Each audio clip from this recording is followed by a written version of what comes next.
lit up and I jumped when I saw a bunch of mannequins lined up in different poses. I was practicing how to greet customers, to stand straight, to smile. I used the mannequins like rehearsal partners. So I'm not good at talking to people. I get embarrassed easily. So that annoying stone-cold face of yours... Yeah, I just put it on to keep people away. For a moment, all my old resentment melted. He suddenly looked so small and vulnerable. I almost wanted to hug him. I'm sorry, boss. I didn't know what else to do. I'll clean it up right now. Jeez, you're such a dork, Dorian. Don't worry, I'll help you. On the way home that night, I felt oddly light, like a weight I'd carried for years had finally lifted. So maybe back then he hadn't rejected me because he hated me. He'd just been too shy to face me. Mr. Ice Prince turned out to be a shy little bunny. Well, he owes me a proper apology. And who knows, maybe even a confession. In the days after, Talia kept shooting me with these suspicious, teasing looks whenever I focused on coaching Dorian. Try smiling and greeting the customer like this. Yeah, tilt your head just a bit. Makes you look friendlier. Okay. Talia finally snapped. Hold up! What have you done with my boss? Give her back right now! Even Dorian chuckled at her whining. Honestly, that tiny laugh felt like a victory. He was already braver than yesterday. Before I knew it, his 3-month training was almost over. He'd be moved to another branch soon. I'm gonna cry every single day! Wait! We have to throw a camping trip for Dorian's farewell! Dorian glanced at me as if I'd decide for him. I pretended to think hard, but in my head, I was already like, oh yes, perfect chance to toughen him up for real. Outdoor activities, baby! Talia went all out. Hot dogs, cookies, marshmallows for the campfire. I'll take care of everything for Dorian. Food, games, even the fluffiest pillow. That's not necessary. I can... Nope, you just let me handle it. We arrived late in the afternoon. Talia zipped around with her bag of snacks while I squinted at the campsite map. Of course, the only one who actually knew what to do was Dorian. He didn't say much, just got to work, pitching the tent, tying the ropes, lighting the fire, setting up the grill. Sometimes I sneaked a glance at him, pretending I wasn't impressed. But okay, a tiny bit proud.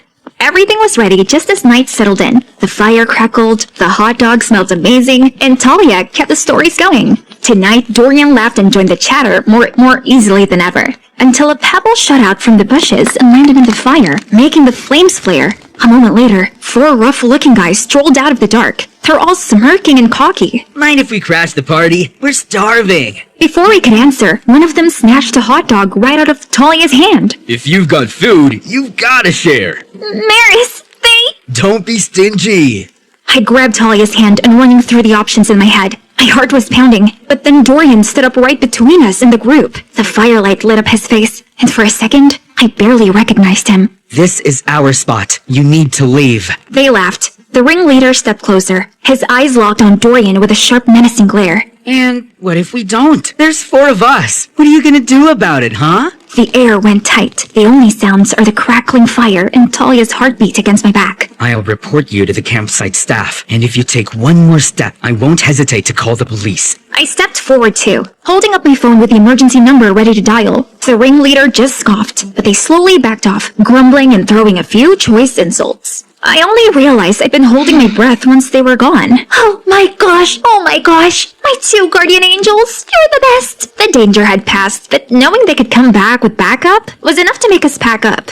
We broke camp and headed home that very night. Headlights cut a bright line across the empty road. In the back seat, Talia was out cold, curled up like a kid. There were just me and Dorian.